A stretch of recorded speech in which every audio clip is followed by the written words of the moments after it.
Yo, yo, yo, podcast fans, Hype Nation. What it is, what it do, it's your boy, Raj Nation, founder of Startup Hype Man. Before we start this week's episode, quick announcement about the upcoming dates on the Hype Man Roadshow speaking tour. I will be at 2112, the creative incubator on the north side of Chicago on Monday, October 15th for a presentation and workshop called How to Not Suck at Pitching Your Startup. I've been doing this around the country over the last month and a half or so. It's been going really well. Came off of Patriot Boot Camp recently, and holy crap, that was awesome. So I'd love to see you there. 2112, October 15th. It is in the afternoon at about 3 p.m. here in Chicago. Now, if you've been listening to the last few episodes, I've been talking about Ann Arbor that same week. We had to move it, so it is now on November 14th. We had a scheduling conflict. So Wednesday, November 14th, I'll be up at Ann Arbor, Michigan at the Ann Arbor Spark Tech Incubator. That one's at 9 a.m. bright and early. For tickets to any of these presentations/workshops, again, I'd love to see you there. People who are walking out of this are saying, holy crap, holy shit, I feel like I know how to actually pitch my company now. I know how to tell our story. So it's great to see that. So if you want tickets to any of this stuff, just go to startuphypeman.com/speaking. Startuphypeman.com/speaking. Startuphypeman.com/speaking. If you say it 3 times, people will remember it. On now with today's podcast episode. Ready to do this closet interview? Yes.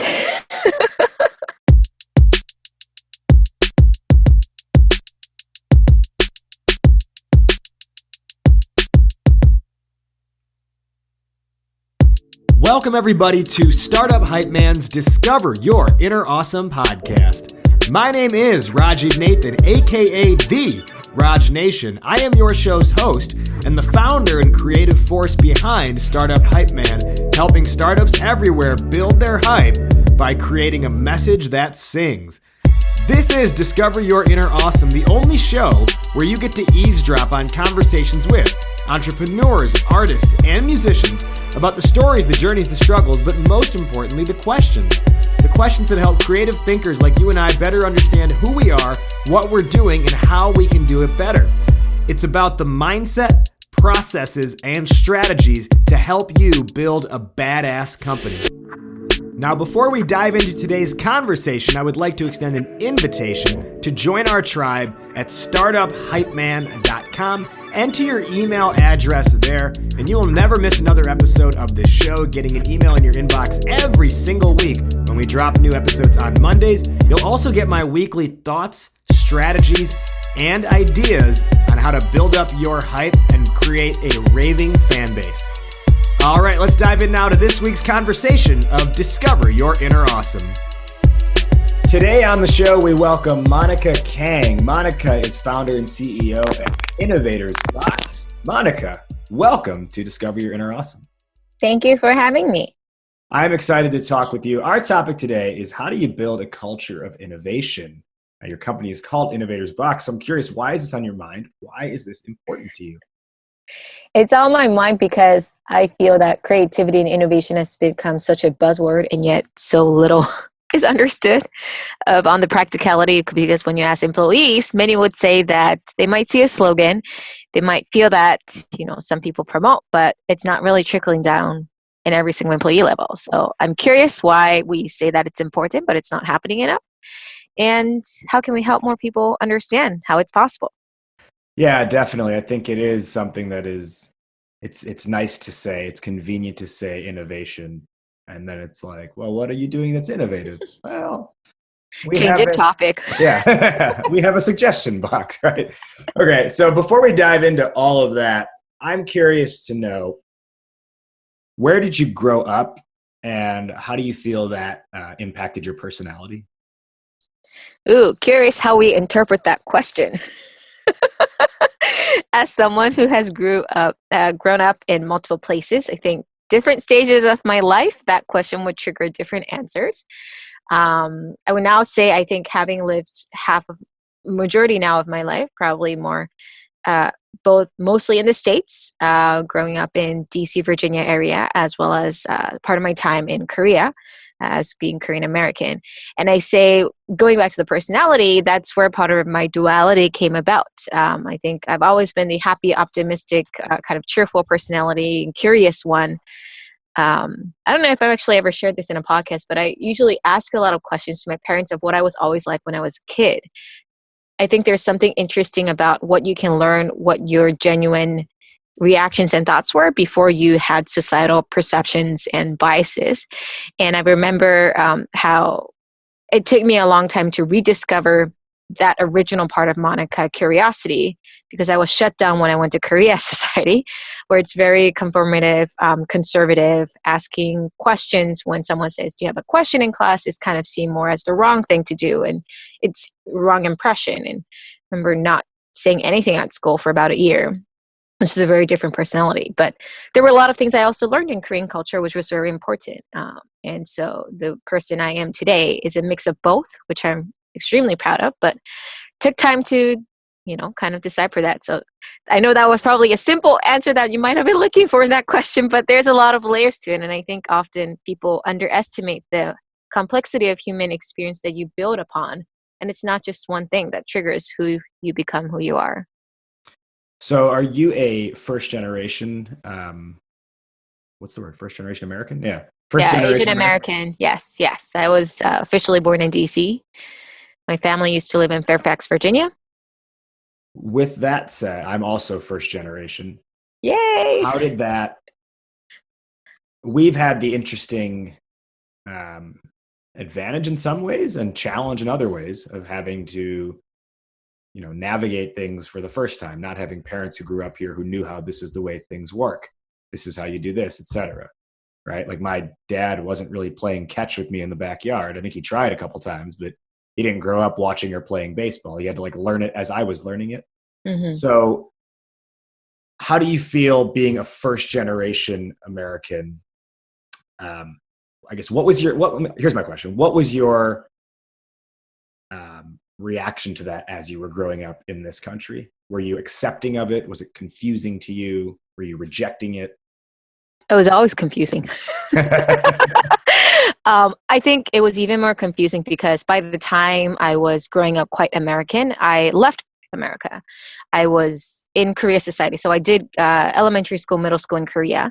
My parents actually stayed there and they came back to the States to study abroad, quote, quote, from their perspective, to back to the States. So I was the American on paper, but treated as an international student when I came back to high school. So yeah, it was identity crisis altogether because I had identity crisis being a Korean who was not a Korean and living in Korea society when I was younger. But then as I was spending time here, I wasn't exactly like the Korean American because high school, with on top of all that high school sensitivity, it's kind of the borderline of where people think more about that identity aspect. And I realized I'm not really like the Korean Americans or Asian Americans because I haven't really spent time up until that point in the States most recently when I came. So I didn't feel as American, but that I spoke without an accent, but without understanding any of the slangs and jokes. And I wasn't really truly Korean either because I didn't like certain things that they did because I felt in their eye more American. So I didn't fit in any box. And I think that kind of concept of not fitting anywhere exactly because it just became the way I am, I think was always kind of both a frustration and curiosity and a hunger of why is it that I have to fit in a box? Why is it that I just can't be who I am? Like, why can't I like this and that? Why can't I just be Korean and American?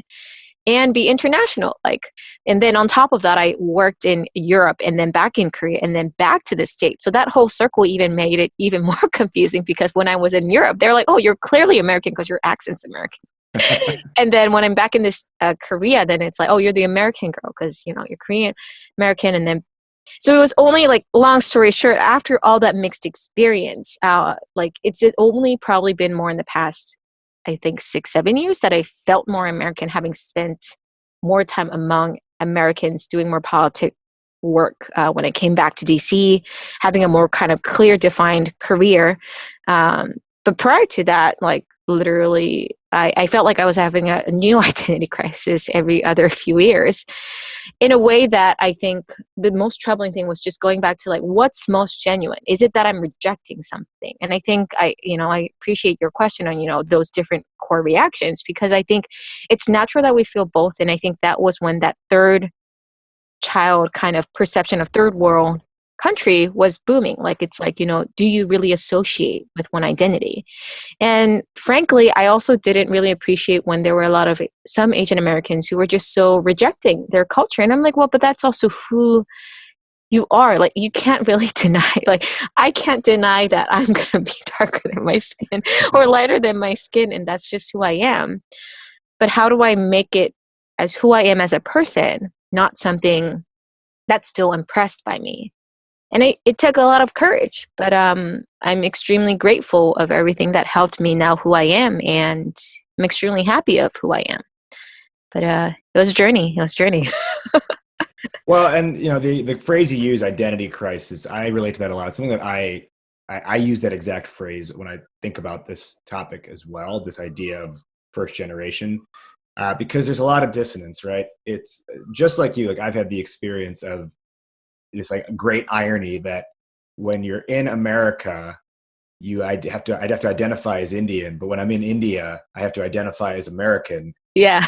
You're not Indian in their perspective. Right. You're like, excuse me, no, sir.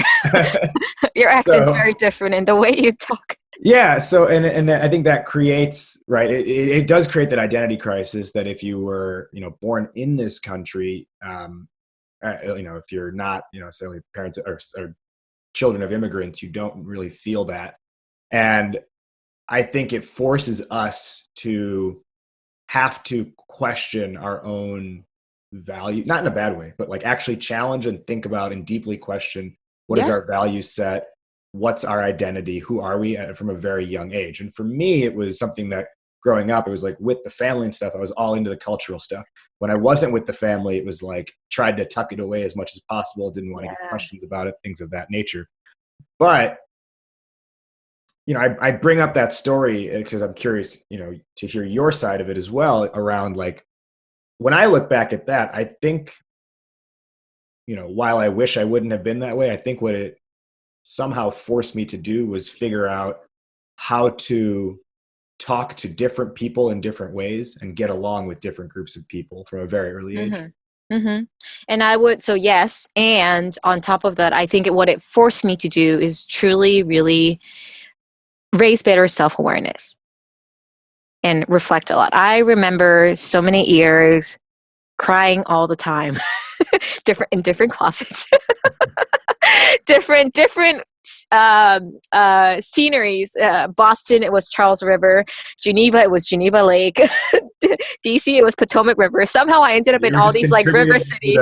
I was contributing to the river water volume. Well, there's something like empathetic about, seeing a volume of water and realizing how tiny you are. And I'm like, maybe my stress is not a big deal. I just need to let it out. Maybe I'm part of this motherland of everything. But it was just, I think it was extremely high pressure. And I used to joke about, I think even up until grad school, that like nothing felt as pressured as my time at high school, because I think the starting point of that identity, because I feel that when you were in elementary school, even though you might have struggled, you were so young. Like, I probably went through a range of shockwaves, but I guess, still short-term memory, like your happiness is so much bigger. So the bad moment. High school is really when you step into that identity. High school, yeah. And then that was really the first time that I was away from my parents. And that awareness is even stronger because you don't have someone that you can just talk it out and realize you have a comfort space. There was no comfort space until you saw your parents again, at least in my mind. And that was only now, not every day, but like now once or twice a year, which was a very drastic change as someone who grew up in a very close family household. But like I said, going back to your point, like I wouldn't be in a deeper, richer version of complexity of who I am without a lot of those things. I might have had that original characteristic, but that push of needing to grow would have been a little less because I might have been more comfortable. Right. And as much as I wouldn't want to go through what I've gone through, but I'm grateful that it made me who I am. Richer for the experience, some might say. Yes. Sounds like Okay. a nice book title. Let's fast forward a little bit. You're the first person who's ever been on this show who has had a title at one point in their life of Nuclear Nonproliferation. Thank you. Okay, so and correct me, like what was the actual title and what was involved in nuclear non-proliferation? So it's a big jargon of basically saying it was a place where, you have a bunch of experts and different folks working how to prevent nuclear weapon from spreading. Or if it's developed already and have the science, how do you make sure it does not go to the bad hands? Or if it was accidentally scattered around, how do you make sure that if folks from civilians to military folks accidentally pick it up, what are the steps that you need to take to, one, not accidentally go radioactive and become a disaster, and two, what are the steps you need to know to verify where it's from? So like that part of the forensics. And so under that umbrella of nuclear nonproliferation, there's all these different tiers of focus that different expertise do. Like, are you on the defense side? Are you on the research side? Are you on the security side? Are you on the side that's like going out and about educating folks? And I was more on a particular niche on that for nuclear forensics and counter nuclear smuggling, on the policy angle. And what that meant was that out of all that entire cycle, there's already quite a bit of materials that's scattered around the world, unfortunately, due to all the war crises that we had in history. And not everyone's educated. So if you accidentally do truly find something, what do you need to do? And what's so fascinating, and I think why I got intrigued of that route and field, was that to be truly successful in deactivating or safely moving from one place to another, you need at a bare minimum 6 to 10 plus people talking and working together in a way that actually is safe.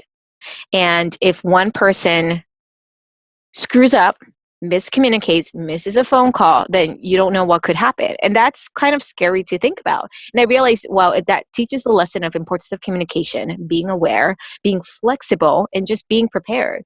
And what you find is that even in the States, not all policemen and border security is going to be aware of that. So then how do you educate? So then it becomes a more scalability question of like, well, how do you then, do you have a policy where everyone just reads a manual? But then if it's a manual, then not everyone's going to be interested. And so like that whole philosophy of like, how you then go about became of curiosity. And so on the specific what I did was I did a handful of project management and policy work on helping these scientists, border security people, and the politicians and kind of the government security kind of working all together. And so I was in that middle realm, but understanding that whole cycle was a fascination. And on top of that, what was so interesting is just seeing the lack of people who just did not know what to do with the next generation question.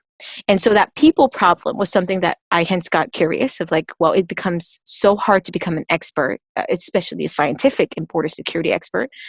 And they couldn't figure out how to convince the next generation to invest time to do this if it takes this long and they're not retiring. So that whole generational kind of cycle of pipeline was then my curiosity. And the whole thing of why I got interested in that whole field in the first place was because I realized there was, going back to that identity, a lack of diversity. I was tired of seeing all people talking about Northeast Asia security and they're all white male. And I'm like, well, I'm surely there's some Asian experts, right? Who can talk about North Korea and South Korea, or like, Korea Peninsula, or like Japan, Northeast Asia. That was at least the starting point that I had most awareness. And I did not like, and it bothered me that, maybe I'm living in two worlds. Maybe I can help. There's clearly more people like me who must be interested. And so that curiosity of going back to that identity and triggering that maybe that background can exactly help me got me into it. And then realizing, well, what more can I do? Maybe then I should focus on the niche. And I had a lot of great mentors who advise, you're always going to be Asian. Like, do you only want to just really do Asian or be a functional expert? And that's kind of how it led. So that was a loaded maybe answer into your question, but it really, I guess a lot of simple things get me thinking through those layers of things, because that's how you usually make my decisions as well. Is that where you started to think about the concept of innovation? or were you not even yet thinking about that? Not necessarily. I think what really triggered me was realizing that I have not. I have. I'm trying to think. I have been aware about all the different layers and have been noticing, but I realized that the patterns were quite consistent. And it was only until I got extremely depressed at my last job, which happened to be at that, that particular field, that was really struck me and realizing that maybe I need to figure out a different way. And it was more kind of reactive. I didn't realize what the solution was. I just did things that was helping me. And then I found out when I was tracking back, I was like, you know what, actually what really connected all of that was creativity. But nobody really taught me or explained it to me in that way, but it's made so much sense. Mm. When you left that job, you dabbled in different parts of the startup world for a little while. How does Innovators Box then come about? So it came about because as I was getting unstuck in my job and learned to re-love the job that I was getting quite stuck, I realized that, maybe, and recognizing that creativity was indeed a solution, what really helped me, well, let me repeat it. What really helped me re-love my job that I felt stuck was recognizing that it was really in part of me. So actually, identity crisis is a perfect example since we actually started the conversation on it. A big part of how we feel, I think, that pressure of crisis in the field of identity also quite circles back to who we are as a person and how we feel about it. Yes, it is part of society expectation. It's part of what we are, how people respond to us, but it's also how we feel and respond to that. So a lot of it is connected to how we respond and we react. And I realized that's quite connected to creativity in the work we see. I could be doing the same Excel job and I could see this as being boring, or I could figure out a way how to make this a fairly cool adventure. Like, what if I had to be like a ninja and figure out this Excel secret and try to report this without trying to crack it? It becomes so much more fun. And I made everything so much more fun. And I realized the secret was me building that mindset and integrating creativity. And so my original goal was trying to do both. So I started my company, Innovators Box, recognizing that there must be a way I can help more people through a company like Innovators Box. And started my company while I still was at my old job for about 8 months. And it was only after a point of realize, it didn't make sense for me to do paid client projects and take a day off from work. And then running out of vacation days just didn't make sense. I will probably drop the quality in either one. And so that's But it's a how. good thing to start it while still getting paid elsewhere, right? Oh, yes. I highly recommend any entrepreneurs or people who are thinking about doing their own thing of not like, yes, you should be totally excited about recognizing whatever you want to create, but you should not proactively want to just quit. Like, if you can stay as long as you can in your other job and continue to use this as research and development and test out and do everything you can, do that. Like, as long as you're not like hurting the other job or hurting yourself and delaying your launch. With Innovators Box, I guess, can you give the overview of what you're taking to companies? What is the product or service you're providing them with? The products and service we offer are ranges of different educational workshops, speaking, facilitation, and then different card games. Because the essence is that to change and help build creative mindset, I realized that it has to be tangible, easily usable, and integratable, but also something that's fun and experiential. So to make that all happen, in addition to the in-person kind of elements of doing a lot of interactive workshops and kind of making the creative experiential through the activities that we create, we also continue to create these different product lines and card games because I want to truly show that you can create your own creative moments and make that into a whole culture thing by yourself. And could start with one question, asking one question differently at a time, and realizing how you change your mind and perspective, how you change your habits, and think about how you can be more creative holistically. a good example that I often bring for people to quantify it is think about how we started changing our way of thinking about health. Health technically is not tangible, right? How do you know someone is 100% more healthier than, 200% than the other person? Like technically, it's not like apples to, like it's not easy. And yet we've gotten better. Like we can now measure health in a physical way. We can tell clearly like, okay, you can run more than the other person. You're not injured, right? You also have mental health and there's better awareness and understanding on that. But you also know your physical energy health. Like you can just literally tell when you're more energetic and when you're more exhausted. There's so many layers like that in creativity. And I think the pity was that for a long time, I think we often only just saw it as art. But when we start to see the layers of it, see the way you think about it, just the thinking, creative thinking, right? The way you create, maybe that's the creative results, whether that's in traditional arts or the Excel sheets and the emails that you do. Maybe it's in the communication, the way you talk to other people and relate, and just the way you think. Just like health, you can't envision someone to be healthy just because you've done one thing one day. And I think it's mind-blowing that we still have that philosophy about creativity. And it's time that creativity and innovation, I hope that it's time now we move on from that. It's 2018. Yeah, well, so, as we get more into the weeds here of this topic of how do you build a culture of innovation, let's use this as a starting point. If we're going to explore this, let's define it. So how do you define innovation? Back with more Discover Your Inner Awesome in just a moment. But first, are you an early stage startup? If so, you're probably running on the messaging treadmill where you're trying to figure out how to pitch your company, how to tell the story, how to communicate, market, and sell this thing that you've built. But for every step you take forward, you get pulled back one, just like you're on a treadmill, because you're either too in the weeds, too technical, or your attention is pulled in too many different directions. Oh, and on top of that, you're facing the everyday mental crisis of being an entrepreneur where you're thinking to yourself, well, maybe I am crazy. Maybe I should have listened to my family and just gotten that safe and secure 6-figure job. Guess what? It's time to get off the treadmill. Introducing Hype Man Academy, my brand new, affordable, equity-free virtual accelerator designed to build a marketing playbook for your startup so you can confidently pitch investors with a clear and compelling message and go out and market and sell to get your first 10 or 20 or 30 customers.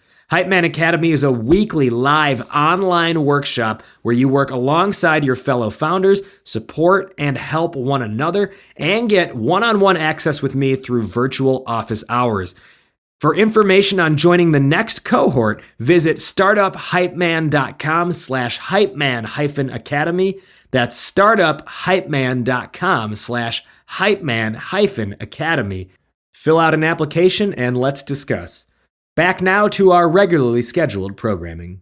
Let me start with creativity because that's easier. Creativity is, in the essence form, thinking differently.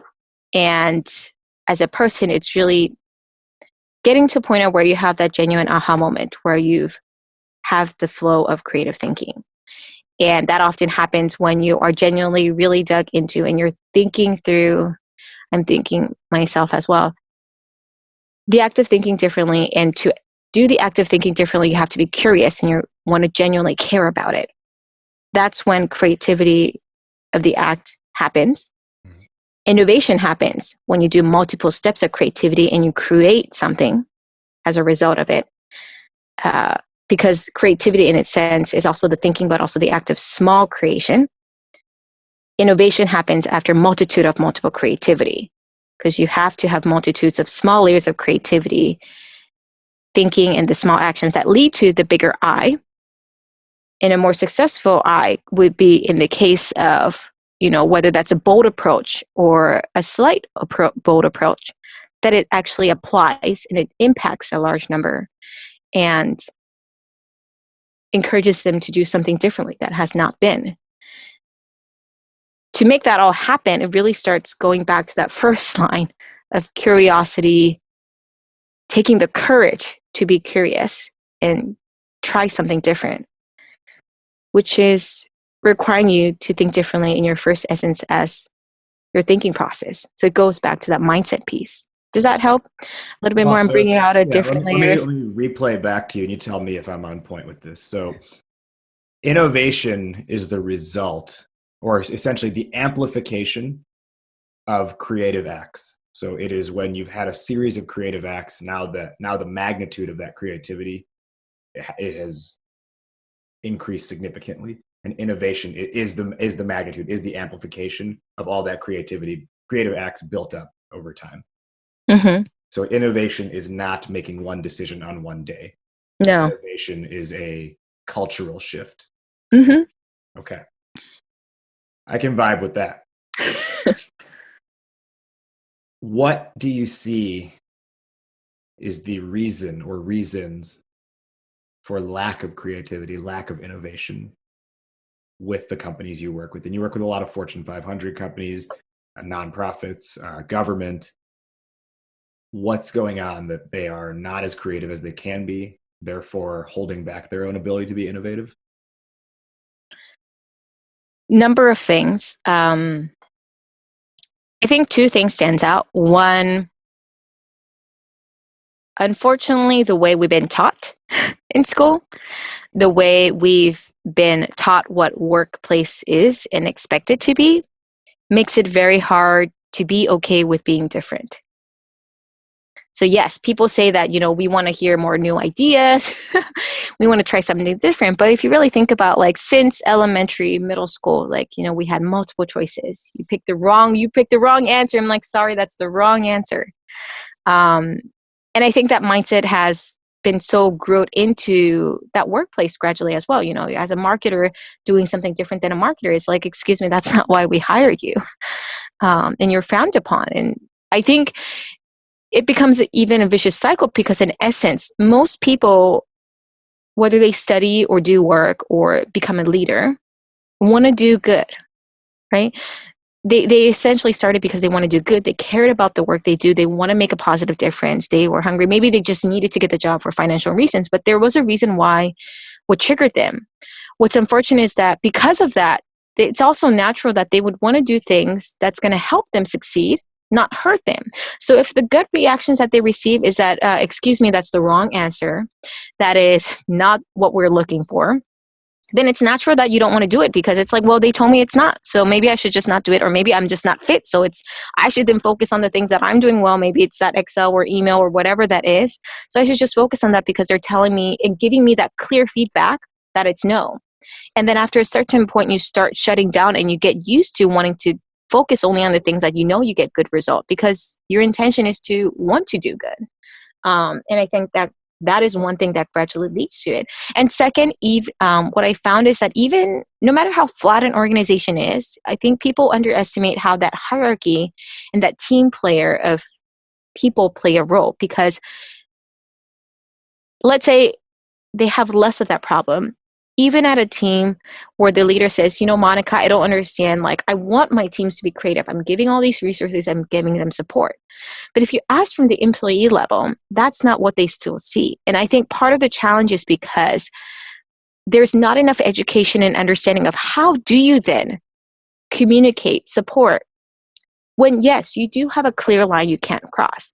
So yes, from the leader's perspective, maybe it's like, I do want to support my team to be creative, but I clearly know that this is the line that we cannot cross in the budget. This is the timeline that we cannot cross if we want to accomplish this goal. And we don't have time to like mess around and try all these different things. And so I guess in their unconscious mind, they would say comments like, well, we don't have time to do that. We can't afford to do that. And what I now inform and kind of coach leaders as well as the employees is it's important to rethink about that feedback loop.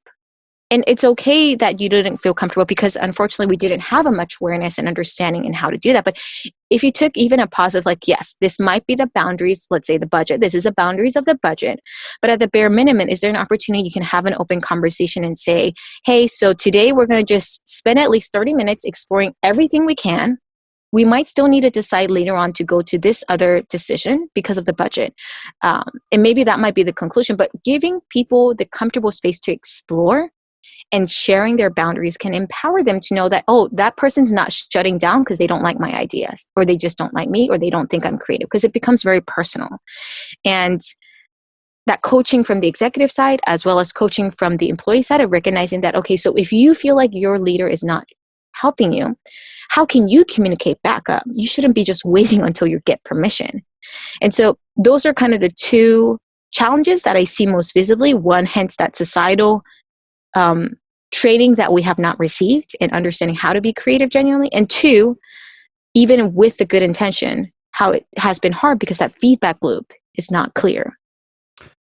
Now, that makes a ton of sense to me for these larger organizations where things are more rigid, right? It takes even making a small decision, you have to go through so many layers of approval. What about in the startup world where these companies that are doubling in size, like, every 6 months, things are way more malleable? Where do you see they are failing at innovation, or are they not are they innovative automatically? I would still say the feedback loop and the lack of understanding that is a crucial element that is extremely hurting leaders. I don't know how many leaders I often talk to because who underestimate it, because as a startup founder, you are under even more pressure, right? You have less resources, less time, and you're trying to get everything so much faster. So you're technically 4 or 5 times more pressured.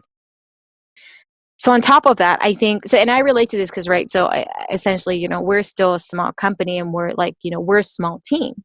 And I'm learning through my own challenges and experience of recognizing that, my expectation is always up there and it's not getting fast enough. So that, it's the impatientness can be a positive trigger in a way that it's pushing you naturally to want to work harder, to get better results, to have that conversation, to want to say like, hey, we're not being innovative enough. Maybe we need to do more. But I think that consistency and making it a shared ownership and learning and not having that can really hurt, because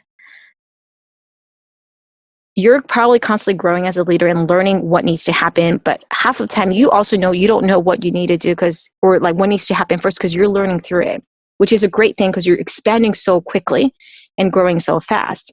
But it's important to give that benefit of doubt within your team members and helping them understand that you want them to grow in their own ways, and that make it clear what are the boundaries that they can be okay failing and trying, and what's the boundaries that at a core minimum you want to still see their expertise, so that you make that clear. When that communication and expectation is not clear, I think the disappointment only becomes bigger. And I think on top of that, that startup culture is expected to be innovative, and it's okay to fail fast kind of culture makes it even harder, because it sounds like you're not working hard enough. And so I would recommend to founders on that stage, really push yourself and think about and take a moment to reflect. How am I communicating? What's the feedback loop I'm creating? And what's the expectation I'm building? And really see among your team members how they're responding. And if there needs to be an adjustment, how will you work it out? That will take some, maybe a couple meetings, a couple initiatives. But talking about that and sharing ownership, so it's not top down, even at a startup stage, is extremely critical. And so that would be one thing that I would share as an emphasis. Can you expand a little bit more on that point you made there towards the end about where sort of the motto of startup culture is fail fast, but then you said it creates this idea that you're not working hard enough unless you're failing fast? Is that what you meant? Yeah, I think there's sometimes the pressure that, if you're not, the pressure of needing to work harder. Like I remember, at least for my case, I remember the few months that I did my business full time was the most stressful time, because I felt like I should be doing 10 times more because I had 10 more hours. Like I didn't have my 9 to 5 anymore. It was when you first transitioned to doing it full time. Yeah, I had more hours, so I should be doing more. Why in the world is this not happening? And on top of me feeling that, I could feel that, me thinking about that and impacting my team members. Oh, that directly translate, right? And then 2, they then also, if I had more executive team members who thought in that mindset, well, that's going to have a ripple effect in the way how we do everything. And I fear that that mental of just fast, fast, fast stops leaders from thinking about that it is okay to pause and take a moment to breathe and rethink about really what happened instead of just rushing through it because of the pressure for the sake of rushing. That is not innovation. Innovation requires, like, you can't have innovation without self-reflection because you can't be creative without self-reflection. Like, think about all the people, like, anyone who's listening, like, take a moment to really think about who are the top 3 people that you really admire who's innovative. They're probably also the most reflective and like thoughtful person because they really think through a lot and take the time to learn. And yes, at times rush, but they know when to stop and pause. If you're rushing, I'm sorry, but you're going to not only just burn out, even the greatest idea you have, you're going to probably kill it because you're not thinking about all the other things you could probably integrate. And some of my best products actually came about because we kept changing until the last minute, which was stressful, but we kept being open about other possibilities up until the very last moment. If I just rushed to like, let's just get it done, let's not put anything more, then we would probably not have the same products and I would probably be disappointed eventually. So yeah, it's not just, I mean, one of the common notions is just ship it, but you can't, you have to still be thoughtful in that process. And you know, I like what you said there about if you're always rushing, you never actually think about what you're doing. And I think, you know, this is actually just recently, I was speaking at this event here in Chicago called the Enterprise Sales Forum. And, you know, I was speaking all about how to have the right pitch and how to message what you're talking about, because in sort of the same notion as what you're saying, if you're not being mindful and thoughtful about this stuff, you'll create false metrics for yourself, right? Like as a salesperson, you could think, okay, I did my job this week. I did 100 outbound dials, but if it was 100 dials to the wrong people or 100 dials with the exactly wrong message, it doesn't matter. Are you going to feel good because you hit a number that was, you know, arbitrarily thrown in the air? What if you had 20 good dials to the right people with the right message? So let me add to that, because that metric example, that's a perfect example of how I think a lot of companies, whether they're a startup or a big company, do the practice of measuring the wrong thing. They're only focusing on that 100. It's like, we just need for you to, let's say, generate 100 ideas. But they're not thinking about, like, what if you actually gave them a little bit more time, a little bit more like encouraging message, clear feedback. Maybe they would only generate 20, but it might be actually the best 20. You know, they would have actually maybe been more excited to generate the 20 instead of like being exhausted and unhappy generating that 100. Or maybe they would have been more likely to actually execute that one thing because they took the courage to actually navigate all those hundreds and took the time. Maybe they studied thousands of lists and chose those top 10 that they decided to reach out and actually win the deal. That's so much more empowering. But just thinking about, no, that's not big enough. It's not 100. So no, you failed. We're not going to reward. We're going to reward the one who did 100. That just demotivates the whole people, even the one who actually brought good results. Like, well, I was never rewarded. So that's another actually feedback loop that I share, how important it is, making that clear reward loop in addition to feedback. If you're rewarding the people who just do the 100 calls, but not thinking about the person who might have taken the courage to call 30 very different people, maybe they didn't still get any sale, but they actually now raised awareness to 30 new people who have never heard of your company. That's still a good courage that we should celebrate and think about, well, what can we do differently? How can we keep expanding? That change in mindset then requires, as a leader's perspective, having that eye to recognize. But if you're always rush, fail fast, that's okay. You're going to miss all these cues that's right in front of your face. 2 more questions here before we wrap up. First one I want to ask you is, do you feel innovation, the idea of an innovative culture, is the root of it communication, or is it structures that are put in place? I would say you need both. Well, let me rephrase it. It would be helpful to have both, but it would certainly fail if you don't have good communication. Well, I guess a different way to put it. Yeah. Someone's listening to this and they're like, okay, we need to get an innovative culture here. the first thing we should do is, after call Monica, the first thing we should do is it we need to look at our processes, or is it we need to look at how we're communicating to our people? Yes, because between the two, what you want to certainly think first is how that communication is. I would say even before communication, you have to remember that it's all connected to people. You can't get innovation without being creative, but the active where creativity and innovation comes from is from people. If you are stressing your people out, I'm sorry, but you're not going to get the same result when they are being encouraged, when they are positively challenged.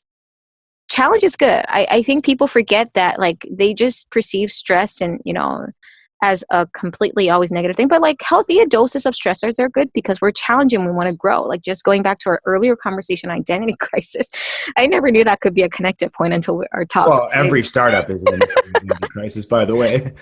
That's true. Like, because as a company, you're constantly growing. And I think, you'll probably all agree that, without any of that, you wouldn't be the same company or the same leader or the same person you are.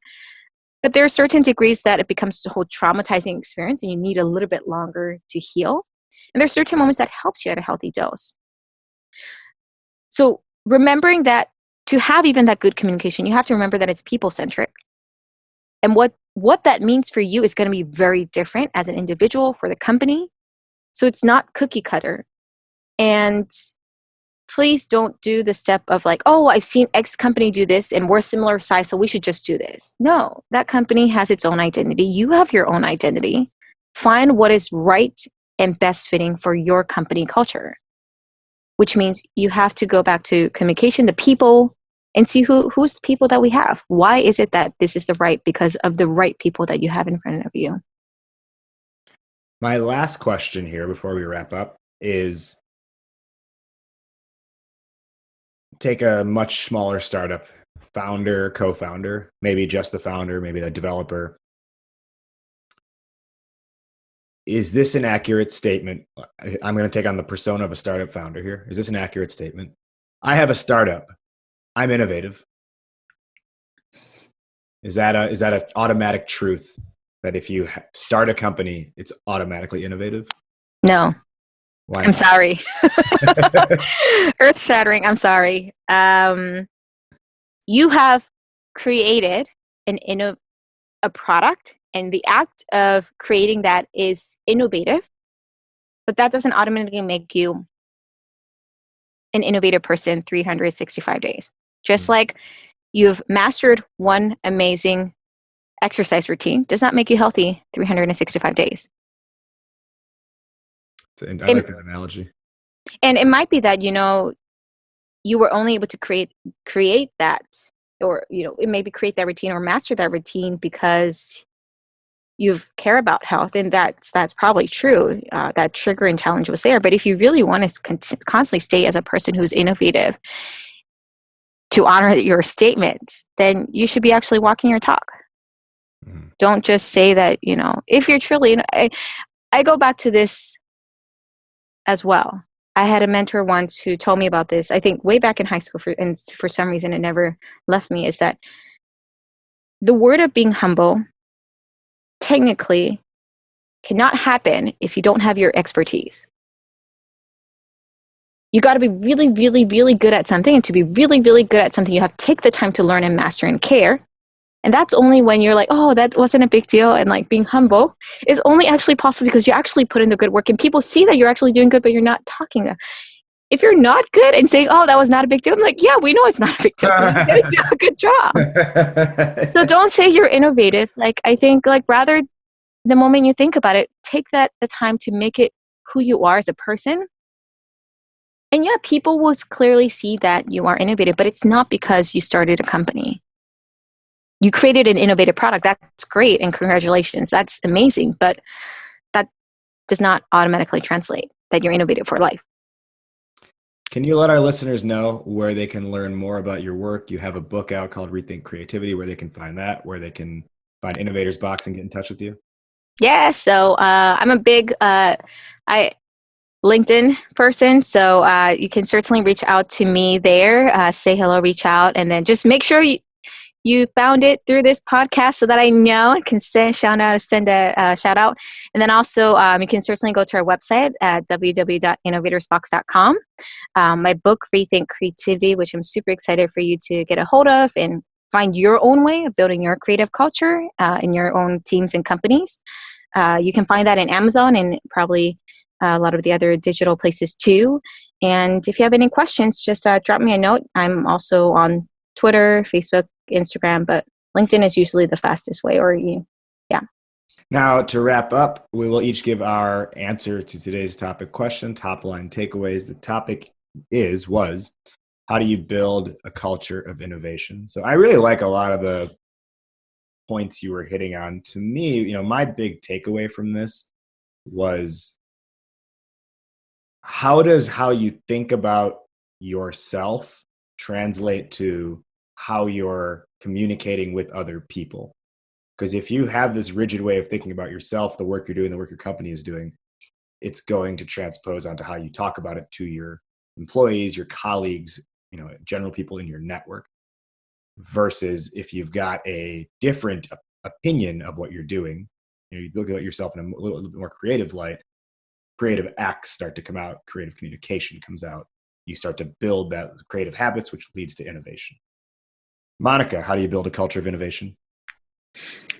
Everything he said. And just think about culture is only possible when it's built through people and thought through long term. You can't impose a culture by just having nice ping pong tables. I'm sorry. Oh, I'm so glad you said that. Or other fancy perks such as like free snacks that could help make them beer enjoy. Does not equal innovation. I'm sorry, no. What really creates innovation is rather maybe what social maybe gathering spaces you created as a result of that. It's not because of the beer, it's because what the actions people took after it. So it's not that the beer is the solution. And I know at times, I have all these other companies, we don't want to lose our talent. That's a whole other conversation. But like, go back to your essence. Like, if you're attracting people because of the beer, then you're probably hiring the wrong people. So think about what culture, it connects back to who you are as a person. And especially for leaders, don't try to rush it and try to get this answer. Go back to your vision, why you were first excited to start your company, and think about who you are as a person and why you are the right person. And that's going to help you remember again why you were curious. What's the curiosity you want your team and your company to remember, no matter how big or small? And as you continue to build that, that's going to help you practice your creative thinking and encourage and help your teams see how you walk the talk. Monica Kang, founder, CEO of Innovators Box, author of Rethink Creativity, and former Nuclear Nonproliferation expert, scientist, whatever we call it. Thank you for joining the show today. Thank you for having me. This was fun. That wrapped up our conversation. Did you, the listener, enjoy this episode? If so, the absolute best compliment you can give is a rating and review on iTunes. Ratings and reviews help more people find the show, therefore more people can discover their inner awesome. And if you want to extend that compliment further, while you're leaving that review, go ahead and subscribe to the show on whatever platform you listen, whether that's iTunes, Spotify, Google Play, or the various other networks in which you can find this show. For full show notes, references, and resources, as well as access to the over 100 episode archive, visit the podcast official site, www.discoveryourinnerawesome.com. And remember, for tips, strategies, and ideas on how to build up your company's hype with a message that sings, visit startuphypeman.com. Season 10's theme song is from Sir the Baptist. The song is called Dance with the Devil. It is off his album Saint or Sinner, which you can grab on Spotify, iTunes, Apple Music, and anywhere else digital music is distributed. That'll tie a bow on this one. Thank you again to this week's guest for joining us. I am Raj Nation. You have been listening to Startup Hype Man's Discover Your Inner Awesome podcast. We will see you next time, but in the meantime, take care and be awesome today. This a dance with the devil, girl. Tell me what you gonna do. Yeah, this a dance with the devil, girl. And if you can't get it loose, then it's a dance with the devil.